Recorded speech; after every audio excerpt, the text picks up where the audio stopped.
नमस्कारम सदगुरु। क्या आप हमें बता सकते हैं कि हम अपनी मेमोरी पावर कैसे बढ़ा सकते हैं और परीक्षा के डर से कैसे छुटकारा पा सकते हैं? परीक्षा का डर? ओह, आप सही आदमी से पूछ रहे हैं,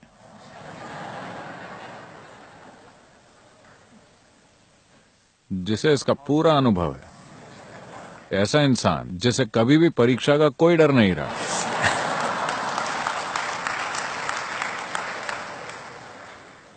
मेरे पिता की सबसे बड़ी चिंता यही थी कि मुझे परीक्षा का कोई डर नहीं था। वो कहते, इस लड़के को डर ही नहीं लगता, इसका क्या करें।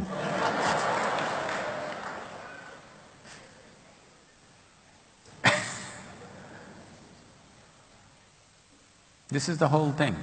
यही पूरी बात है।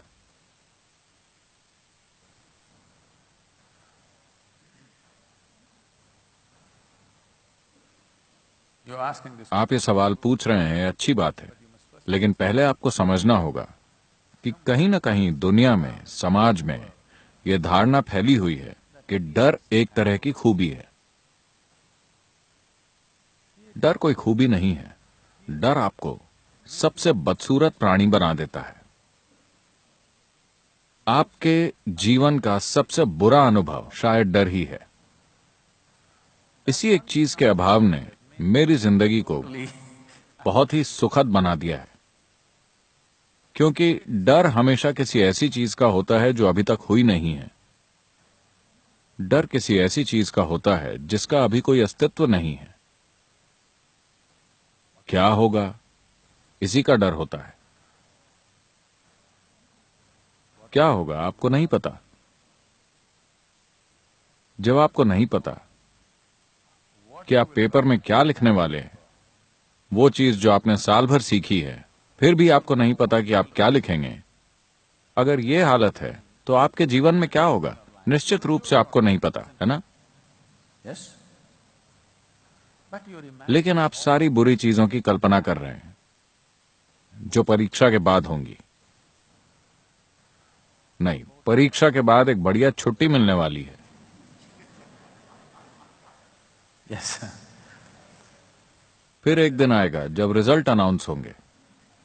My 10th standard exam. मैं अपनी 10वीं की परीक्षा का रिजल्ट देखने नहीं गया। मैं अपनी 12वीं की परीक्षा का रिजल्ट देखने नहीं गया। बाद में कोई जाकर, मेरा परिवार उबल रहा था, आज रिजल्ट है, तुम क्या कर रहे हो। मुझे क्या करना चाहिए।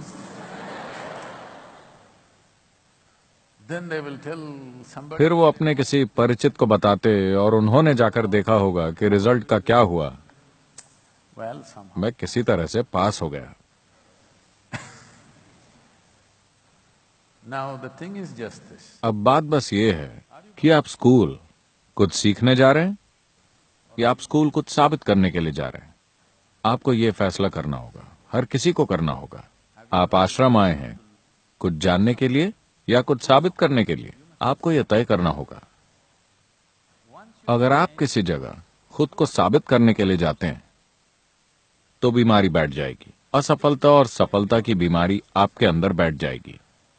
वो इंसान जो सीखना चाहता है, उसके लिए न तो कोई असफलता होती है न कोई सफलता होती है। बात केवल कोशिश की होती है। किसी को एक दिन में समझ में आ जाता है, मुझे 10 दिन लग सकते हैं, और किसी को 100 दिन लग सकते हैं। ये बस कोशिश करने की बात है। अगर आपकी दिलचस्पी सीखने में है तो कोशिश करना भी एक सीख है। लगातार कोशिश करने के काबिल होना भी अपने आप में एक बहुत बड़ी सीख है ना। तो कुछ साबित करने की कोशिश मत कीजिए। अपनी याददाश्त को सुधारने की कोशिश न करें। Please. आप स्कूल किसी बेकार चीज को याद करने के लिए नहीं गए, बल्कि कुछ सीखने के लिए गए हैं। अपने जीवन के क्षितिज का विस्तार करने के लिए गए हैं और अपने चारों ओर के इस अस्तित्व के बारे में कुछ जानने और समझने के लिए गए हैं। विज्ञान यही है, गणित यही है, सब कुछ यही है। आज आप जो पढ़ रहे हैं वो कोई विषय नहीं है, वो जीवन के अलग अलग हिस्से हैं। शायद इसे बहुत ही नीरस तरीके से पेश किया गया है, मगर फिर भी वो जीवन है। Yes? Whether you study. चाहे आप फिजिक्स पढ़ें या केमिस्ट्री या बायोलॉजी या सोशल साइंस या ज्योग्राफी, आप ऐसी चीजें सीख रहे हैं जो आपके जीवन के दायरे को बेहतर बना सकती है। आपको इसे सीखना होगा। अगर इसे रट लेते हैं तो ये किसी भी रूप से आपके जीवन को रूपांतरित नहीं करेगा। It will not transform your life in any way. तो आप वहां सीखने गए हैं, अगर आपने सीख लिया है तो क्या दिक्कत है? आपको जो आता है आप लिखिए, आपको जो नहीं आता आप पड़ोसी से कॉपी करने वाले हैं। मैं उन चीजों के बारे में बात नहीं करूंगा क्योंकि शायद इन दिनों कई टीचर्स भी ऐसे कामों को बढ़ावा दे रहे हैं। Getting a few marks more, थोड़े अंक ज्यादा या कम पाने से बहुत ज्यादा फर्क नहीं पड़ने वाला, लेकिन आप कितना सीखते हैं इससे बहुत फर्क पड़ने वाला है। कितने फंडामेंटल्स आपने अभी अच्छे से समझे हैं, इससे बहुत फर्क पड़ेगा। फिलहाल उसी पर ध्यान दीजिए। आप कितनी समझदारी से, कितने बढ़िया तरीके से, कितनी काबिलियत से अपना जीवन जीते हैं, यही महत्वपूर्ण है। आप कितना याद रखते हैं ये महत्वपूर्ण नहीं है। मुझे एक भी चीज याद नहीं है, that's why इसीलिए मैं यहां बैठकर आपके साथ गप्पे मार सकता हूं किसी भी चीज के बारे में, there's no… क्योंकि कुछ याद रखने का कोई बोझ नहीं है। So, तो दस्त रोकने की दवाइयां मत खाइए और अपनी याददाश्त की चिंता मत कीजिए। जो आप जानते हैं आप करेंगे, जो आप नहीं जानते आप वैसे भी वो नहीं कर पाएंगे। लेकिन अगर आपको कॉपी करना आता है तो ये आपके ऊपर है। मैं तो ऐसा नहीं करता और मुझे विश्वास है कि हमारे टीचर्स अलाउ नहीं करेंगे, because क्योंकि जीवन के इस चरण में आपको अपना जीवन छल से शुरू नहीं करना चाहिए। don't at least be… मैं ईमानदारी की बात नहीं कर रहा हूं, मैं ये कह रहा हूं कि आप जीवन के साथ सीधा रहना सीखें ताकि कल आप छोटी छोटी बातों से मुड़ तोड़ न जाएं। आप ठीक ही रहेंगे, मैं ऐसा ही हूं, ठीक है। मुझे केवल 35 अंक मिले, चलेगा, मैं ऐसा ही हूं। इससे मेरे जीवन की क्वालिटी तय नहीं होगी। मैं चाहता हूं कि आप इस बात को समझें। आपको कितने मार्क्स मिले हैं इससे आपके जीवन की क्वालिटी तय नहीं होगी, मगर आप कितनी ईमानदारी से जीवन जीते हैं आपके जीवन की गुणवत्ता इस बात से जरूर तय होगी।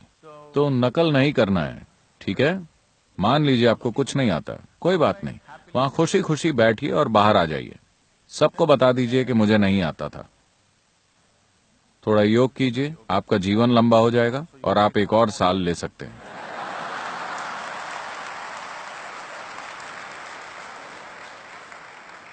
सीखने के लिए एक और साल, मगर नकल मत कीजिए, क्योंकि छोटी चीजों के लिए अपनी ईमानदारी मत खोइए।